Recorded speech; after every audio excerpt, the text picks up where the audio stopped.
नमस्कार. ठरलं तर मग या मालिकेच्या आजच्या भागामध्ये मी तुम्हा सर्वांचे अगदी मनपूर्वक स्वागत करते. आजच्या भागामध्ये आपल्याला पाहायला मिळतं आता सायली सर्वांसमोर भावना व्यक्त करत म्हणते, खरं सांगायचं तर या प्रेमासाठी मी गेली कित्येक वर्ष आसुसलेले. मला माझं कुटुंब मिळावं असं माझी खूप इच्छा होती. या घराने मला प्रेम, माया, सायली म्हणून खूप प्रेम दिलं. परंतु आज तन्वी म्हणून हे सगळं काही अनुभवताना खरंच खूप वेगळं वाटलं. हा सगळा अनुभव खरंच खूप वेगळा होता. आता सायलीच्या डोळ्यात अश्रू असतात, आनंदाने तिचे डोळे पाणावलेले असतात. तर अर्जुन सायलीला म्हणतो, बायको आता तू इतकी रडतेस, मग पुढे काय होईल? तर सायली म्हणते, म्हणजे अजून काय करणार आहात तुम्ही? आता अर्जुन अश्विन आणि अस्मिताकडे पाहतो. तिघही उठतात आणि सायलीच्या गालाला त्यांच्या हातातील थंडगार आईस्क्रीमचा बाऊल लावतात. सायली म्हणते, हे काय चाललंय? अस्मिता म्हणते, आठवतंय का लहानपणी आम्ही तुला असंच करायचो, मी आणि अर्जुन? तर आता सायली म्हणते, हो ना, आठवतंय, चांगलंच आठवतंय. तर अर्जुन म्हणतो, अजून आठवतंय का? असं म्हणत अस्मिता, अर्जुन, अश्विन आणि चैतन्य चौघही मिळून एकत्र सायलीला आईस्क्रीम भरवतात. आणि हे दृश्य पाहून घरातील सर्वच जण हसत असतात. तर त्यानंतर अर्जुन थोडं आईस्क्रीम सायलीच्या गालाला लावतो आणि म्हणतो, बायको हे बघ इथे काय लागलंय, असं म्हणत तिला चिडवत असतो.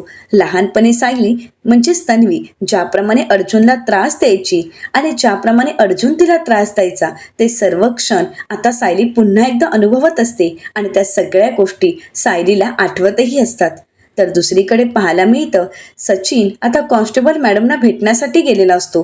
कॉन्स्टेबल आता सचिनला भेटायला येते. तर त्यावेळी सचिन तिला म्हणतो की आत्तापर्यंत तुम्ही आम्हाला खूप मदत केली आहे आणि यापुढे सुद्धा तुम्ही आम्हाला अशीच मदत करायची आहे.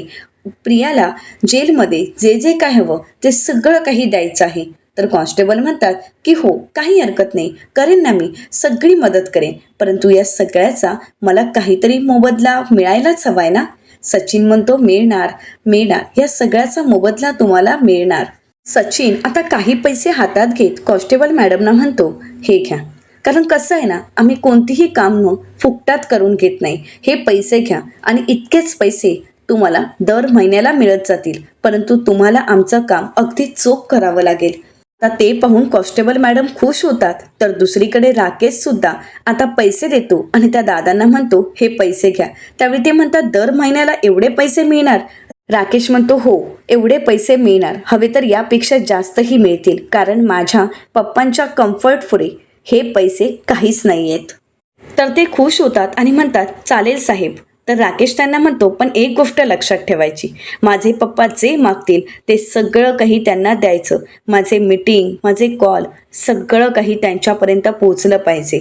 आता मात्र ते खुश होतात. तर दुसरीकडे कॉन्स्टेबल मॅडमसुद्धा इतके सारे पैसे पाहून खुश होतात.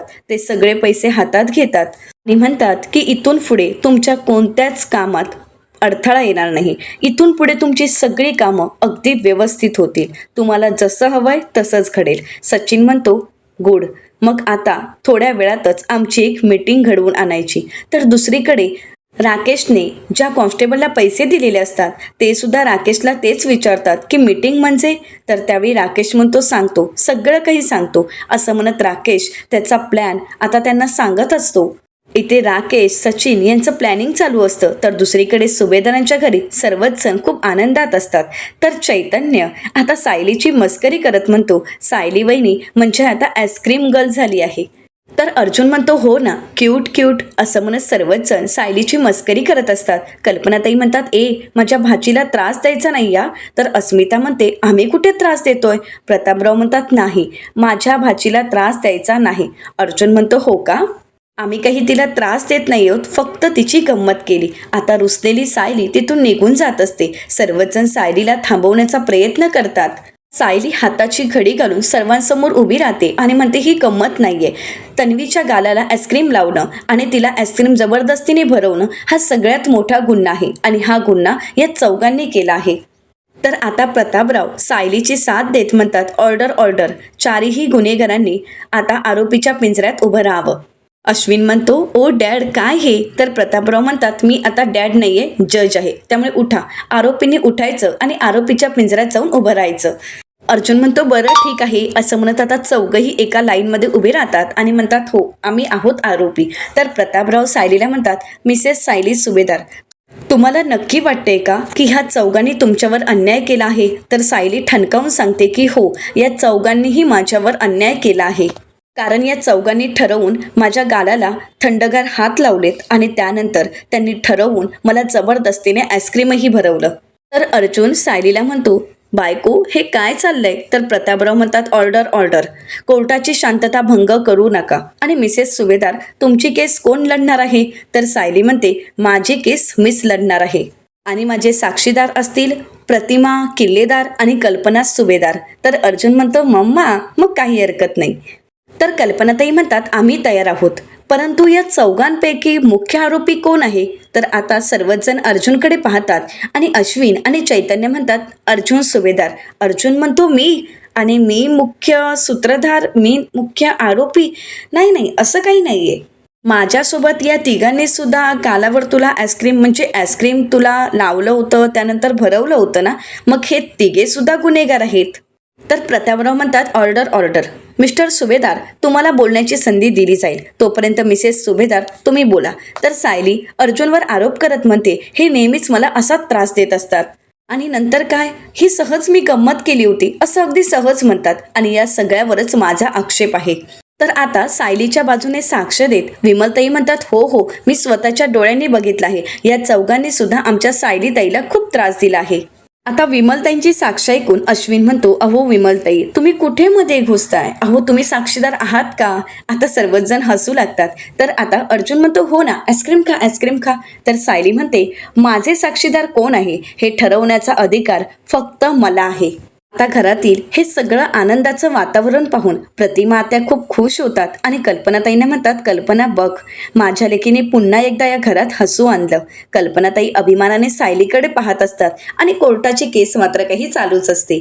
तर दुसरीकडे आपल्याला इथे पोलीस स्टेशनला पाहायला मिळतं की काही जण आता महिपत बाबा की जय असा नारा धरत आणि असा जयघोष करत पोलीस स्टेशनला आलेले असतात आणि त्यांच्यासोबत महिपत शिकरे म्हणजेच महिपत बाबा सुद्धा आलेले असतात आणि राकेशही असतो. तर त्यावेळी आता पोलीस स्टेशनचे इन्चार्ज अजय सर आता महिपत शिकरेंना म्हणतात महिपत बाबा, अरे महिपत शिकरे तुझी सुरुवात तर इथूनच झाली आणि परत तू इथेच आलायस.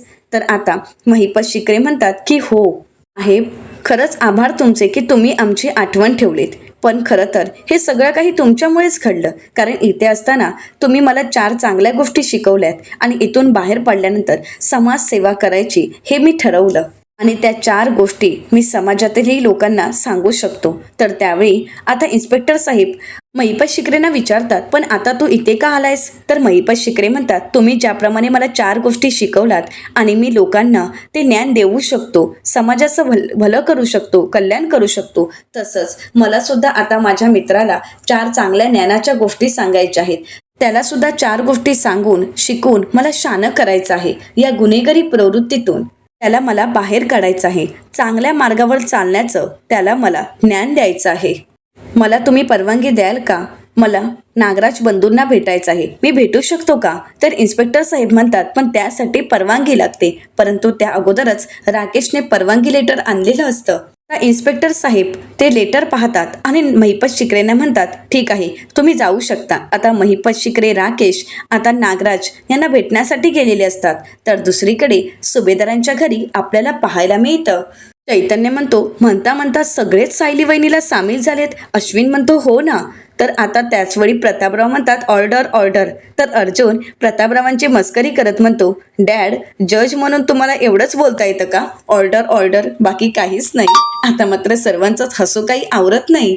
तर प्रतापराव म्हणतात मी आता डॅड नाही आहे, मी जज आहे. अर्जुन म्हणतो काही हरकत नाही, पण माय लॉर्ड मला आता माझी बाजू मांडण्याची सुद्धा परवानगी मिळावी. तर प्रतापराव पुन्हा एकदा म्हणतात order order, sorry permission granted. तर त्यावेळी अश्विन म्हणतो बरं झालं नशीब आता तरी काहीतरी वेगळे बोललेत. तर अर्जुन अश्विनला म्हणतो शांत राहा, आता ते जज साहेब आहेत. असं म्हणत आता अर्जुन आपली बाजू कोर्टाकडे मांडत म्हणतो या सगळ्या प्रकरणात मी एकटा दोषी नाहीये. मी माझ्या बायकोच्या गालाला आईस्क्रीम लावलं, तिच्या गालाला थंडगार हात लावलेत, तिला आईस्क्रीमही भरवलं, परंतु या सगळ्यात माझ्यासोबत माझे सहकारी सुद्धा सामील होते. माझी अस्मिताई, चैतन्य आणि अश्विन हे तिघही मला सामील होते आणि आम्ही हे सगळं काही चौघांनी मिळूनच केलं आहे. त्यामुळे ते सुद्धा तितकेच गुन्हेगार आहेत. तर दुसरीकडे आपल्याला पाहायला मिळतं आता जेलमध्ये प्रियाला भेटण्यासाठी सचिन आलेला असतो. सचिन प्रियाला म्हणतो, थोड्या वेळातच नागराजला भेटण्यासाठी महिपत आणि आता राकेशही येणार आहेत. त्यामुळे आता आपली एक महत्त्वाची मीटिंग होणार आहे. तर आता प्रिया विचारते कशाबद्दल? तर सचिन म्हणतो कळेल, सगळं काही कळेल. ताई तुमचा जरा मोबाईल देता का? तर आता ही लेडी हवालदार सचिनच्याच बाजूने असल्यामुळे ती सचिनला लगेच मोबाईल देते आणि म्हणू लागते घ्या. आता बाहेर तरी कोणी नाहीये तोपर्यंत तुम्ही बोलून घ्या. परंतु थोड्या वेळातच जेलर मॅडम राऊंडसाठी येतील. परंतु त्या अगोदर तुमचं फोनवरचं बोलणं पूर्ण करून घ्या. प्रिया म्हणते ताई तुम्ही एक काम करता का? तू जरा बाहेर लक्ष ठेवतेस का? म्हणजे अचानकच मॅडम आल्यात तर हवालदार मॅडम म्हणतात की हो असं म्हणत हवालदार मॅडम बाहेर निघून जातात. तर आता लगेच सचिन इथे राकेशला फोन करायला घेतो. तर त्यावेळी कॉन्स्टेबल राकेशला म्हणतात साहेब फोन आला आहे, फोन घ्या आणि लवकर तुमचं बोलणं करून घ्या कारण थोड्या वेळातच मॅडम येतील असं म्हणत आता तिथून हवालदारही निघून जातात. तर दुसरीकडे सचिन, महिपत शिकरे, नागराज, राकेश यांना म्हणतो मी जे काही सांगतोय ते आता लक्षपूर्वक ऐका. अण्णा, नागराज अंकल आणि प्रिया, काही वर्षापूर्वी वात्सल्य आश्रमच्या निमित्ताने तुम्ही सर्वजण एकत्र आला होता बरोबर ना? तर अण्णा म्हणतात की हो अगदी बरोबर. तर सचिन म्हणतो आणि त्यावेळी तुम्ही सुभेदार आणि किल्लेदार यांना भरपूर मनस्ताप दिला होता. इतका मनस्ताप दिला होता की तुम्ही त्यांना वेठीस धरलं होतं बरोबर ना? तर नागराज म्हणतो हा बरोबर आहे ना? तर सचिन म्हणतो मग मला एक सांगा की हे सगळं काही तुम्हाला कसं जमत होतं? तर या प्रश्नाचं उत्तर देत सचिन म्हणतो कारण त्यावेळी तुम्ही सर्वजण एकत्र होता. आपण अजूनही 5 बोटांची मूठ करू शकतो, एकत्र येऊ शकतो आणि त्या अर्जुन आणि सायलीला टफ फाईट करू शकतो. तर आता सचिनचं हे बोलणं ऐकल्यानंतर नागराज सचिनला म्हणतो हे बघ सचिन, पण त्या प्रियावर माझा काडीचाही विश्वास नाहीये. तर प्रिया नागराजला म्हणते मग माझा तुमच्यावर विश्वास आहे हे तुम्हाला कोणी सांगितलं? आता दोघांचाही वाद चांगलाच पेटलेला असतो. तर दुसरीकडे सुभेदारांच्या घरी कोर्टाचं कामकाज हे चालूच असतं. सायली म्हणू लागते यो ऑनर, मला चांगलीच खात्री आहे की हे सगळं प्लॅन, ही कल्पना ॲडव्होकेट अर्जुन सुभेदार यांचीच असू शकते. हवं तर तुम्ही त्यांची उलट तपासणी करू शकता, या सगळ्याची तुम्ही शहानिशाही करू शकता. तर कल्पनाताई म्हणतात मी घेते ना उलट तपासणी. तर चैतन्य म्हणतो अरे वा, इथे साक्षीदारच आरोपीची उलट तपासणी घेणार आहेत. वा वा, खरंच खूप छान कोर्ट आहे. म्हणजे सुभेदारांच्या कोर्टात काहीही होऊ शकतं. तर कल्पनाताई म्हणतात हां डॉक्टर अश्विन सुभेदार, माझा तुमच्यावर पूर्ण विश्वास आहे. मला खात्री आहे जे सत्य आहे तेच तुम्ही सांगा आणि म्हणूनच मला आता सांगा की या सगळ्याचा खरा आरोपी कोण आहे? तर अश्विन अर्जुनकडे पाहतो, अस्मिताही अर्जुनकडे पाहते आणि चैतन्यही. आता तिघही एकत्रच मोठ्याने म्हणतात की अर्जुन सुभेदार. आता तिघांनीही अर्जुनचंच नाव घेतलेलं असतं. आता सत्य बाहेर येताच सायली म्हणते कळालं का? तर अर्जुन म्हणतो नाही नाही, हे चुकीचं आहे. या सगळ्यात हे सर्वजण माझ्यावर गंभीर आरोप करतायत, परंतु हे सगळे आरोप चुकीचे आहेत.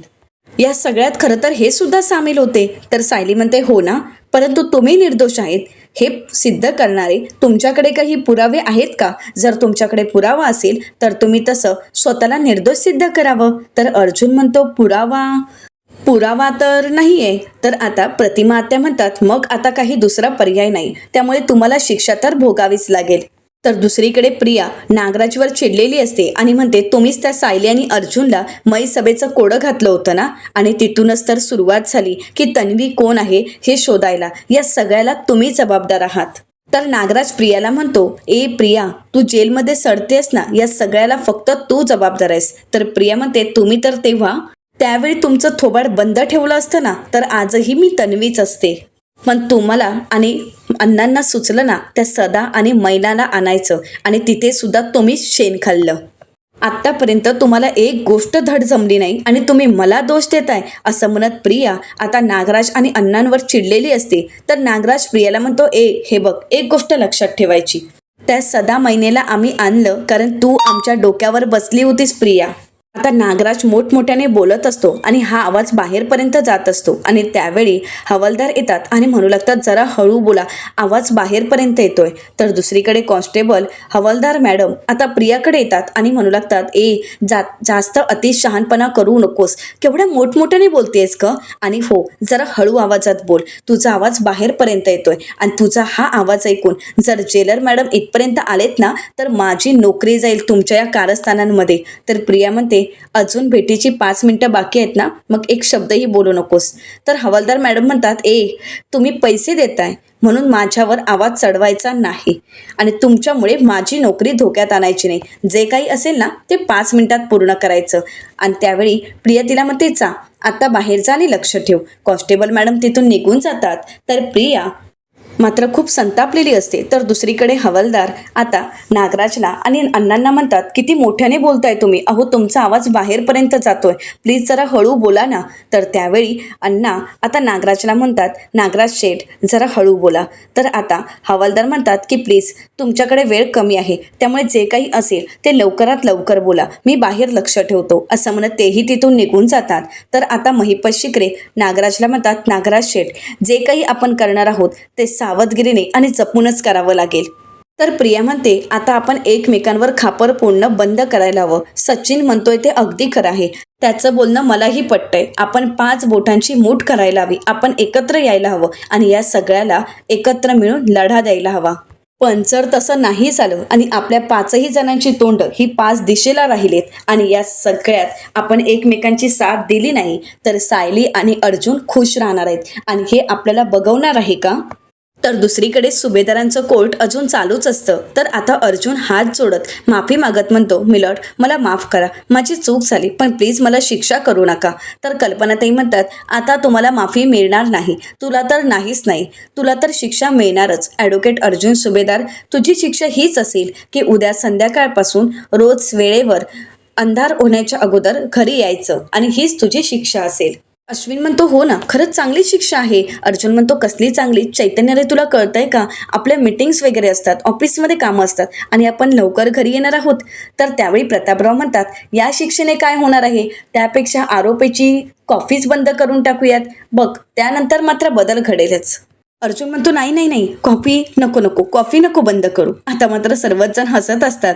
तर प्रतिमा आत्या म्हणतात मला काय वाटतं की याने बायकोला घेऊन 4 दिवस कुठेतरी बाहेर फिरायला जावं, बायकोला वेळ द्यावा, हीच त्याच्यासाठी शिक्षा असेल.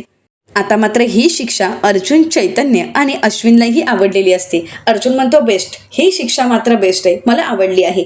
तर आता अस्मिता प्रतिमा आत्यांना म्हणते प्रतिमा आत्या अगं तू नक्की शिक्षा देतेस की लाड करतेस.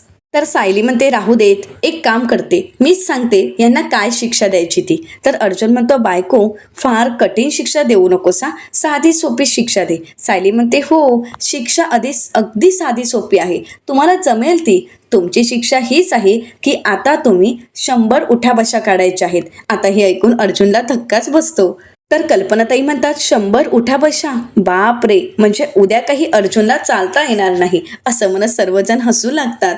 आता चैतन्य आणि अश्विन सुद्धा सायलीच्या या शिक्षेसाठी सामील होतात आणि म्हणू लागतात खरंच खूप छान शिक्षा आहे, चल चल अर्जुन सुरुवात कर. तर अर्जुन म्हणतो थांबा रे, असं म्हणत अर्जुन सायलीला म्हणतो बायको 100 उठाबशा. तर प्रतापराव म्हणतात ऑर्डर, कोर्टाने शिक्षा सुनावली आहे आणि ती शिक्षा फायनल आहे, त्यामुळे तुम्हाला आता हीच शिक्षा मिळणार.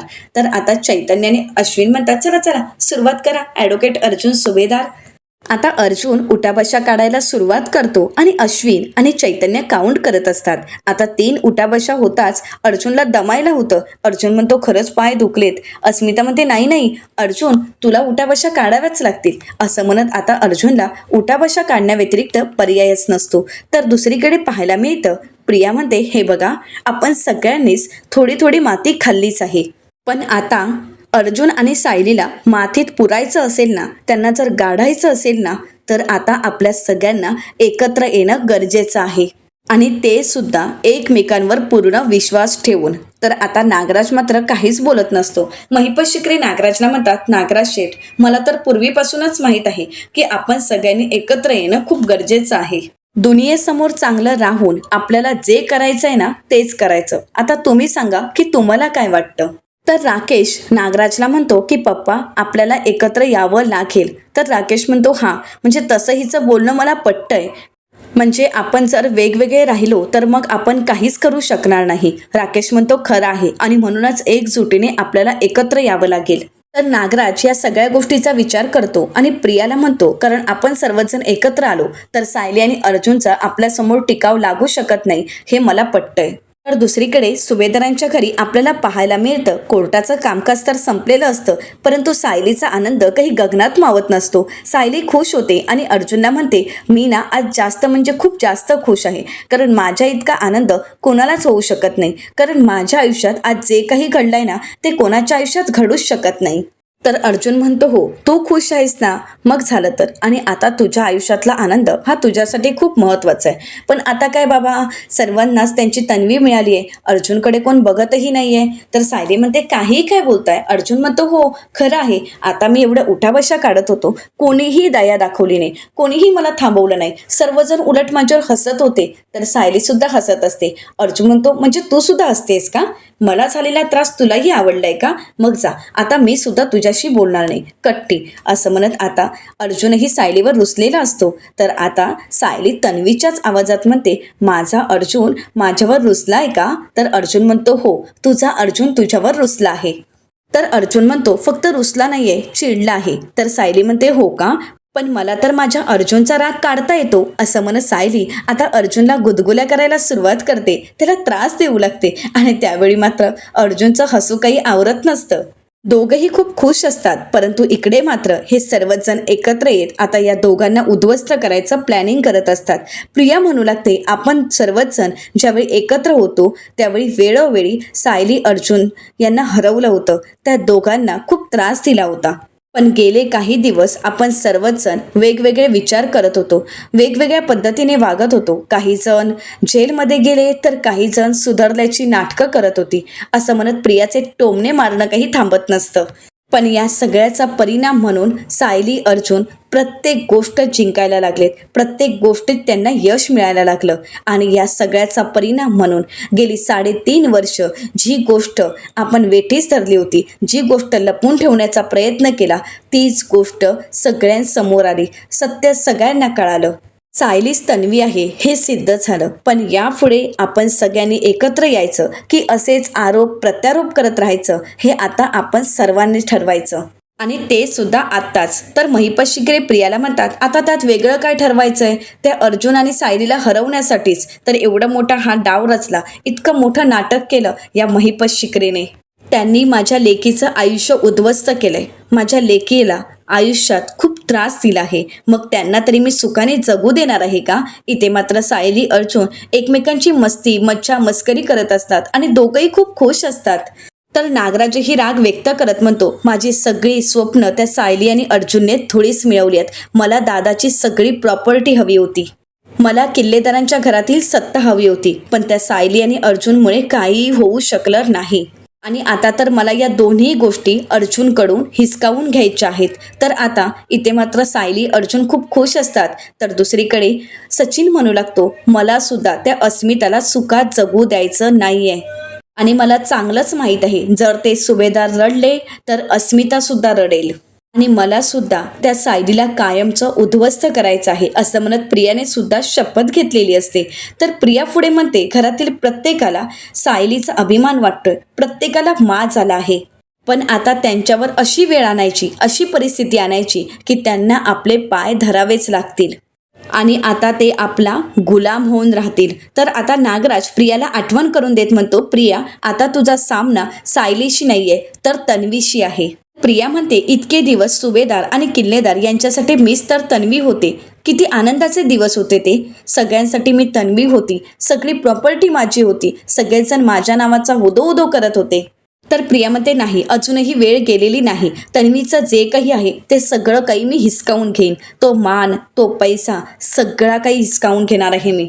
इथे मात्र सायली अर्जुन खूप आनंदात असतात. तर येणाऱ्या पुढील भागामध्ये आपल्याला पाहायला मिळतं प्रिया सगळ्यांना म्हणते की आता असा काहीतरी मोठा खेळ खेळायचा की फक्त त्यामध्ये सायली अर्जुन उद्ध्वस्त होणार नाहीत तर सुभेदार आणि किल्लेदार या दोन्ही कुटुंबाची बदनामी होईल. तर दुसरीकडे सायली झोपलेली असते आणि सर्वच जण एकत्र येऊन सायलीला आवाज देत म्हणतात, गुड मॉर्निंग तन्वी. सायली पाहते तर 9:30 झालेले असतात. सायली म्हणते, मी पटकन आवरून घेते. तर आता प्रत्येकजण सायलीला एक एक गोष्ट देत असतात. कल्पनाताईंच्या हातात ब्रश असतं, तर आता प्रतिमा त्या तिच्या हातात टूथपेस्ट देतात. तर सायली म्हणते, तुम्ही सर्वच जण मला असं राणी असल्यासारखं का वागवताय? तर कल्पनाताई म्हणतात, अगं तूच तर या घरची राणी आहेस. आता हे ऐकल्यानंतर सायली खूप खुश होते. तर दुसरीकडे महिपत शिकरे म्हणतात, सायली सुभेदार तन्वी किल्लेदार यांच्या आता बर्बादीचे वारे वाहणार 113% असं म्हणत आता पाचही जणांनी एकमूट करत आता सायली अर्जुनला उद्ध्वस्त करण्याचं षडयंत्र रचलेलं असतं. परंतु या षडयंत्रातून सायली अर्जुन कशा प्रकारे बाहेर पडतील आणि महिपत शिकरेचा खरा चेहरा सर्वांसमोर आणण्यात यशस्वी ठरतील का, हे पाहणं अतिशय रंजक ठरणार आहे. मित्रांनो, अशाच मालिकांचे नवनवीन अपडेट पाहण्यासाठी चॅनलला नक्कीच सबस्क्राईब करा.